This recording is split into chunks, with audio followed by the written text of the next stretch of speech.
함께 보실 하나님 말씀은 구약성경 역대상 16장입니다. 오늘 10월 16일 역대상 16장을 읽는 날인데 16장도 1절부터 43절까지 길게 되어 있어서 좀 다 읽기는 시간이 제한이 될 것 같고요.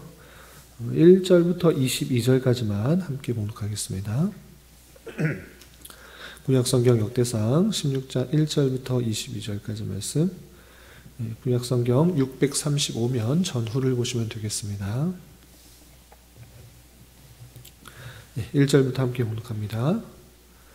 하나님의 궤를 메고 들어가서 다윗이 그것을 위하여 친 장막 가운데에 두고 번제와 화목제를 하나님께 드리니라. 다윗이 번제와 화목제를 드리기를 마치고 여호와의 이름으로 백성에게 축복하고 이스라엘 무리 중 남녀를 막론하고 각 사람에게 떡 한 덩이와 야자 열매로 만든 과자와 건포도로 만든 과자 하나씩을 나누어 주었더라.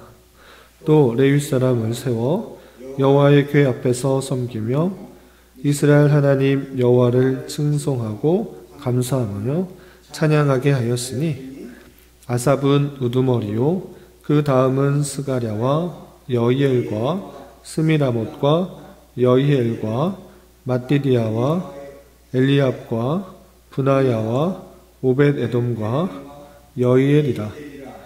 비파와 수금을 타고 아삽은 재금을 힘있게 치고 제사장 분하야와 야하시엘은 항상 하나님 언약궤 앞에서 나팔을 부니라.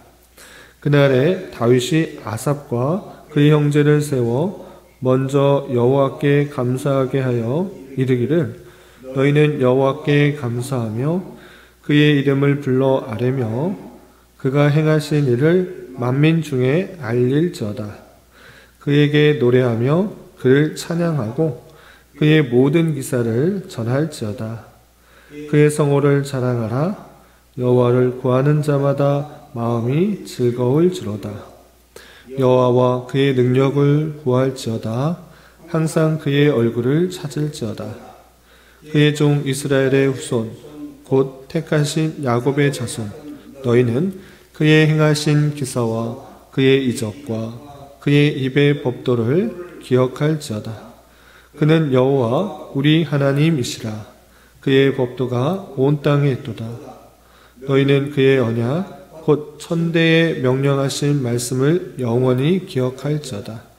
이것은 아브라함에게 하신 언약이며 이삭에게 하신 맹세이요 이는 야곱에게 세우신 율례 곧 이스라엘에게 하신 영원한 언약이라. 이르시기를 내가 가나안 땅을 내게 주어 너희 기업의 지경이 되게 하리라 하셨도다.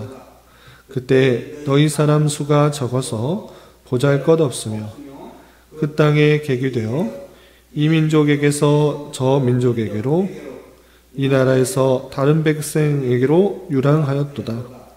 여호와께서는 사람이 그들을 해하기를 용납하지 아니하시고 그들 때문에 왕들을 꾸짖어 이르시기를 나의 기름 부은 자에게 손을 대지 말며 나의 선지자를 해하지 말라 하였도다.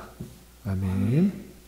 네, 감사합니다. 오늘 말씀 읽기 본문은 역대상 16장입니다. 우리가 어제 살펴봤던 역대상 15장에서는 다윗이 하나님의 궤를 다윗성으로 옮기는 장면을 살펴볼 수 있었습니다.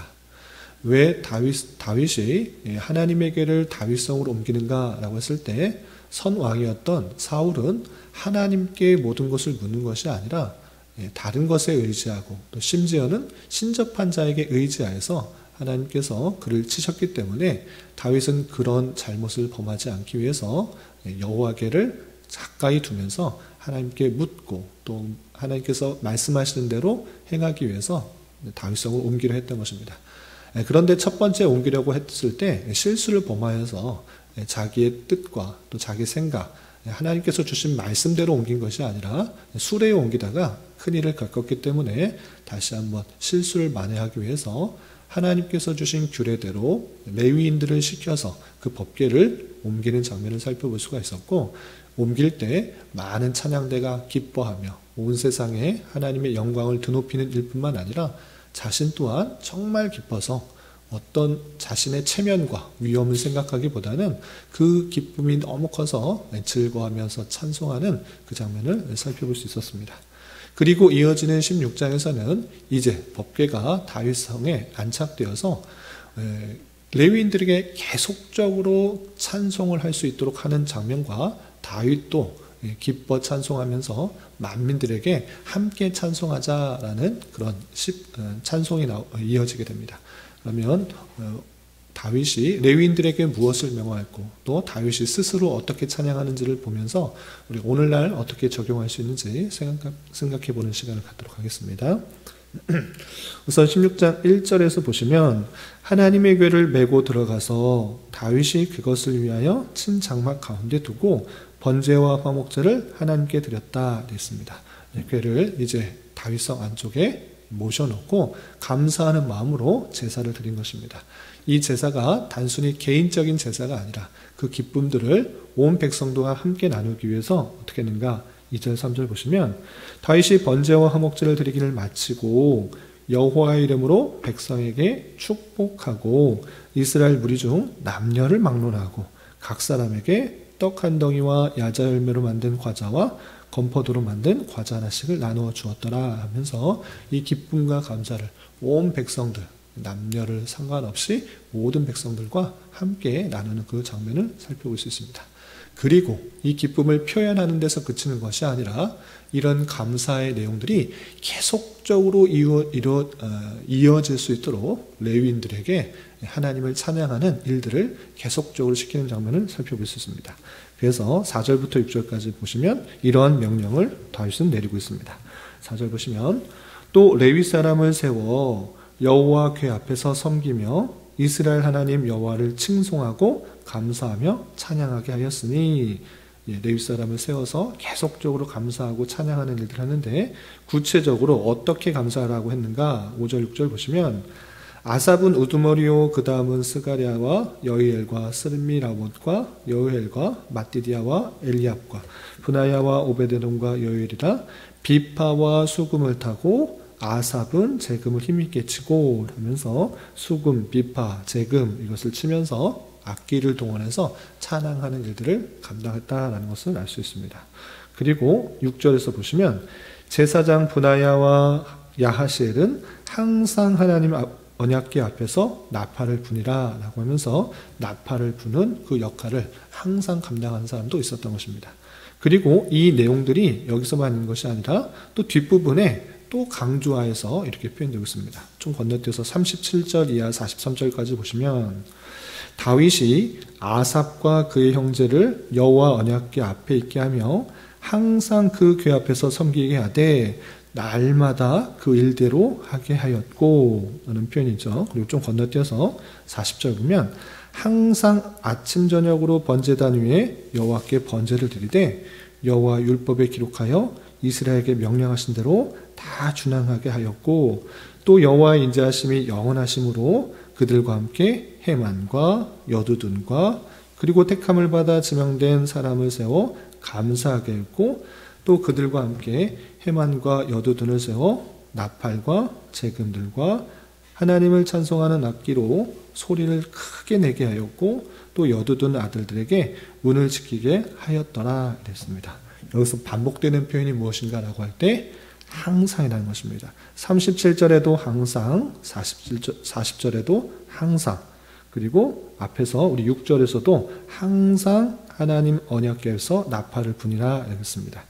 이렇게 다윗은 그냥 일회적으로 언약궤가 다윗성에 왔으니까 한번 감사 찬송하고 끝내는 것이 아니라 계속적으로 레위인들이 그 감사 찬송하는 일들 또 찬양대를 동원하여서 그 일들을 계속적으로 할 수 있도록 이렇게 항상 찬송하는 일들을 지속하도록 하는 것을 볼 수 있습니다. 이것을 통해서 먼저 깨달아야 될 것은 무엇인가 라고 할 때 단순히 그때 당시에 다윗이 왕 위로 올랐을 때 언약궤를 옮겨놓고 레위 사람들에게 찬송을 시켰다. 그냥 지식적으로 아는 것에 그치는 것이 아니라 성도들이 마땅히 하나님을 모셔온 것에 기뻐 감사하면서 항상 찬송하는 일을 힘써야 된다라는 것을 교훈받아야 되는 것입니다. 이런 신약적 표현이, 이런 내용의 신학적 표현이 어떻게 되겠습니까? 데살로니가 5장에 잘 나와 있다시피 범사에 감사하는 것, 항상 기뻐하는 것, 그것이 하나님의 선하신 뜻이다, 이렇게 표현하고 있는 것입니다. 성도로서 마땅한 이 땅에서의 삶에 있어서 자세 중에 하나가 무엇이냐면 항상 하나님을 찬송하고 감사하는 것, 그것이 성도의 마땅한 자세인 것입니다.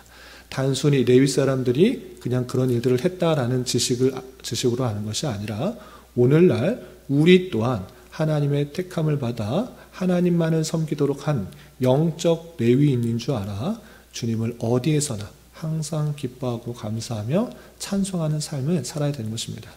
이사야 43장 21절에서도 하나님께서 우리를 왜 만드셨는지를 구체적으로 잘 표현하고 있습니다. 너희들은 내가 나의 찬송을 부르게 하려 하십니다, 이렇게 표현하고 있는 그 말씀을 우리는 기억해 볼 때 우리가 어디 있어든지 무엇을 하는지 항상 하나님을 기뻐 찬송하며 영광 돌리는 삶을 살기에 힘써야 된다는 것들을 기억하면서 우리가 어디에 있든지 무엇을 하든지 하나님을 생각하며 감사 찬송할 수 있는 저희 모두가 되어야 될 것입니다. 그리고 우리가 건너뛰었던 16장 7절부터 36절까지는 다윗이 구체적으로 왜 감사하며 찬송하는지 그 감사의 찬송의 노래가 아주 길게 되어 있습니다. 그런데 이것도 세 부분으로 나눠서 우리가 이해할 수 있습니다. 어떻게 나눌 수 있는가? 7절부터 22절까지가 첫 번째 찬송이고 23절부터 33절까지가 두 번째 찬송이고 또 34절부터 36절까지는 세 번째 찬송으로 나눌 수 있습니다.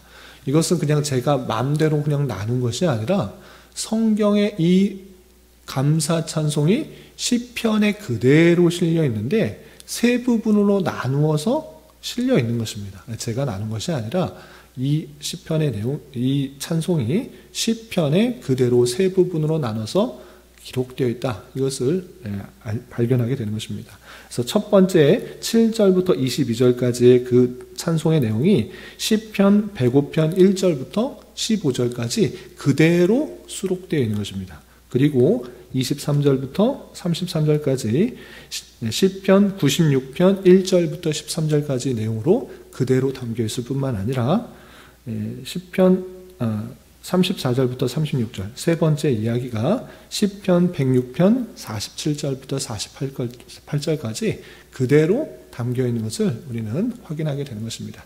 그래서 크게 세 부분으로서 나누어서 이해할 수 있는데 그 내용을 좀 세부적으로 다룰 수 있으나 아침 시간에 너무 이렇게 자세하게 다루는 것보다 큰 내용적으로 핵심적인 내용들만 좀 다루도록 하겠습니다. 첫 번째 찬송과 두 번째 찬송, 세 번째 찬송, 그 모든 찬송에 하나님께 감사하라, 하나님께 찬송하라, 이런 내용들이 반복되고 있는데 그 내용 먼저 보겠습니다. 16장 8절 보면 이렇게 있습니다. 8절 너희는 여호와께 감사하며 감사하라 라는 표현이 있고요. 9절 그에게 노래하며 그를 찬양하고 찬양하라. 또 10절에서도 그의 성호를 자랑하라. 감사하며 찬양하고 자랑하라. 표현은 약간씩 다르지만 비슷한 내용인 것입니다. 하나님께 감사하고 기뻐하며 찬양하라. 그를 높이라 라는 그런 표현이고요. 또 건너뛰어서 두 번째 단락의 찬양의 내용도 비슷하게 되어 있습니다. 23절 보시면 23절 온 땅이여 여호와께 노래하며 그의 구원을 날마다 선포할 자다. 여호와께 노래하며 선포하라. 하나님을 찬양하라는 뜻이고요. 좀 건너뛰어서 25절에도 비슷한 표현이 있습니다. 여호와는 위대하시니 극진히 찬양할 것이요. 극진히 찬양하라 이런 표현이 있고요. 또 31절에 하늘은 기뻐하고 땅은 즐거워하며 모든 나라는 이르기를 여호와께서 통치하신다 할지로다 라고 하면서 모든 자가 그렇게 주님을 높이라 라는 표현이 있습니다. 또 세 번째 찬송에 있어서 34절 보면 이런 표현이 있습니다. 34절 여호와께 감사하라. 그는 선하시며 그의 인자심이 영원함이로다. 하나님께 감사하라 라는 찬양이 또 있고 또 35절 중반절에서도 주의 거룩한 이름을 감사하며 주의 영광을 드높이게 하소서 할지어다. 여호와 이스라엘의 하나님을 영원부터 영원까지 송축할지로다 라고 하면서 전체가 다 하나님을 찬양하라, 하나님께 감사하라, 하나님을 높이어라, 이런 찬송으로 가득 차 있습니다. 그렇다면 다윗은 왜 감사하고 찬송하고 그 주를 높이라 라고 이렇게 말하는가? 그 내용들이 여러 가지가 있지만 하나님께서 우리에게 어떻게 하셨는지를 생각해봐라. 그러면 너희가 감사할 수밖에 없다. 찬송할 수밖에 없다. 이것을 강조하고 있는 것입니다.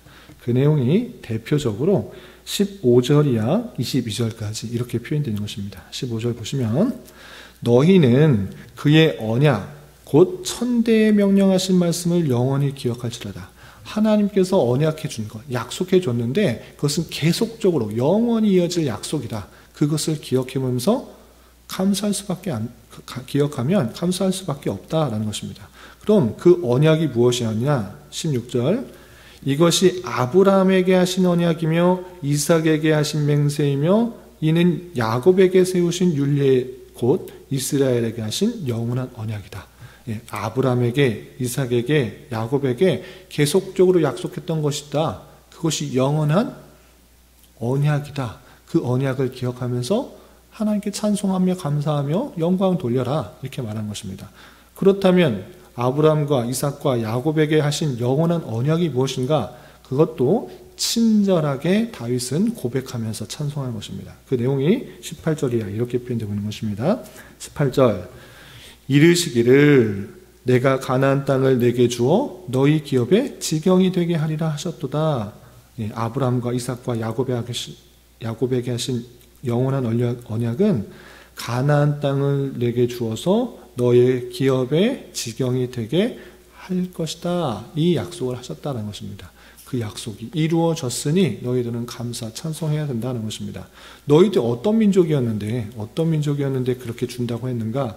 라고 보시면 19절 그때에 너희 사람 수가 적어서 보잘것없으며 그 땅에 객이 되어 이 민족에게서 저 민족에게로 이 나라에서 다른 백성에게로 유랑하였도다. 여호와께서는 사람이 그들을 해하기를 용납하지 아니하시고 그들 때문에 왕들을 꾸짖어 이르시기를 나의 기름 부은 자에게 손을 대지 말며 나의 선지자를 해하지 말라 하셨도다 라고 표현하고 있습니다. 지금 무슨 말을 하고 있는 것입니까? 아브람과 이삭과 야곱에게 하신 그 언약, 그것이 이루어졌으니 너희는 감사하며 찬송하며 영광을 돌려야 되는데 그것은 어떤 언약이냐면 너희들이 아주 보잘것없고 광야에서 유리하는 그런 보잘것없는 그런 민족이지만 하나님께서 그들을 지켜 보호하셔서 그 가나안 땅에서 살도록 하셨는데 너희들 지금 봐라. 하나님께서 약속하신 그 언약 우리가 광야에서 유리하는 백성이 아니라 이 가나안 땅에 살게 된 그런 자가 되었다라는 것을 생각해 보면서 하나님의 약속이 신실하게 이루어졌으니 감사 찬송해야 된다라고 표현하고 있는 것입니다. 이런 말씀을 통해서 우리는 어떤 것을 생각할 수 있는 것입니까? 우리는 가나안 땅에 살고 있지 않은데, 우리는 이스라엘 땅에서 살고 있지 않은데, 나는 받은 것이 하나도 없는데 우리는 감사 찬송할 것이 없다. 이렇게 생각할 수 있는데 그런 것이 아닌 것입니다. 이스라엘 백성들에게 가나안 땅이 주어진 것은 단순히 먹고 살 땅이 주어졌다는 의미가 아닌 것입니다.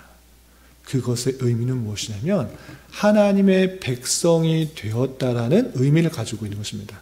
단순히 그냥 광야에 그냥 흩어져서 돌아다니면서 사는 그런 백성이 아니라 어느 살 땅을 주었으니 기뻐하며 감사했다 이런 정도의 얘기를 하는 것이 아니라 하나님의 백성의 표징으로서 그 땅이 주어졌다는 것입니다. 이제 언약 백성의 증표로서 땅이 주어진 것입니다.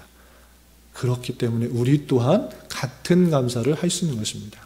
우리의 힘과 능력으로서 구원받은 것이 아니라 하나님의 언약 백성이 된 것이 아니라 오직 하나님의 선택하심과 은혜에 따라서 우리가 언약 백성이 되었고 영원한 하나님의 기업이 되었으며 또 하나님의 백성이 되었다는 사실에 기뻐 감사 찬송할 수가 있는 것입니다. 우리는 하나님을 알지도 못하는 자였고 하나님에 대한 그 풍성한 은혜들을 알지도 못하는 자였으나 하나님의 놀라운 섭리 가운데 지금 여기까지 있고 또 하나님을 주로 고백하며 하나님의 백성이 되었다는 사실들을 깨닫게 된 것, 그것 하나만으로 어떤 다른 것이 없을지라도 감사 찬송할 수 있는 것이다. 그리고 34절에 보시면 여호와께 감사하라. 왜냐?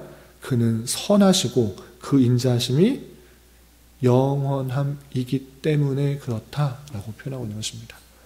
그 인자하심과 그 선하심들은 단순히 짧게 있는 것이 아니라 영원하시기 때문에 계속적으로 우리를 지켜보아하시고 끝까지 언약 백성으로서의 구원에 이르시게 하시고 하나님과 영원한 삶을 살게 하시겠다라는 그 약속들이 이어질 것이기 때문에 우리는 감사 찬송할 수 있다라는 사실을 잊지 말아야 될 것입니다.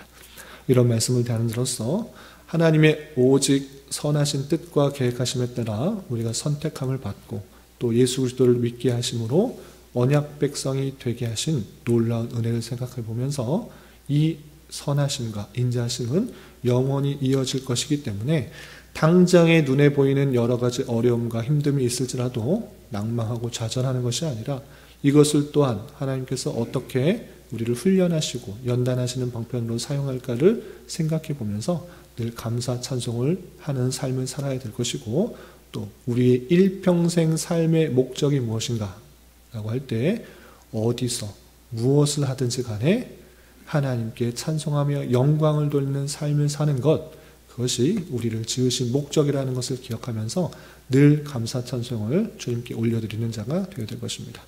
이런 삶을 살아갈 수 있는 저와 여러분, 우리 모두가 될 수 있기를 진심으로 기원합니다. 기도하겠습니다. 하나님 아버지 감사합니다. 오늘 말씀을 통해서 다윗이 언약궤를 옮긴 후 하나님께 찬양하며 경배하는 말씀을 대하였습니다. 이런 말씀을 대하는 자로서 우리 또한 우리가 받은 은혜와 사랑을 늘 기억하며 감사 찬송하는 자 되게 하시고 하나님을 가까이 하는 것에 더욱 힘쓰는 자 되게 하여 주옵시며 우리가 받은 사랑을 기억하며 주어진 자리에서 주님의 어떠하심을 잘 전할 수 있는 자 되게 하여 주시옵소서. 주님, 10월은 감사의 달로 보내고 있습니다. 비록 내가 원하는 일들이 이루어지지 않았을지라도 주님의 신실하심이 영원한 줄 알아 내게 가장 필요한 것으로 인도해 주실 줄 믿고 항상 감사하는 마음을 갖게 하여 주시며 이러한 삶의 자세가 한평생 지속될 수 있도록 인도하여 주시옵소서.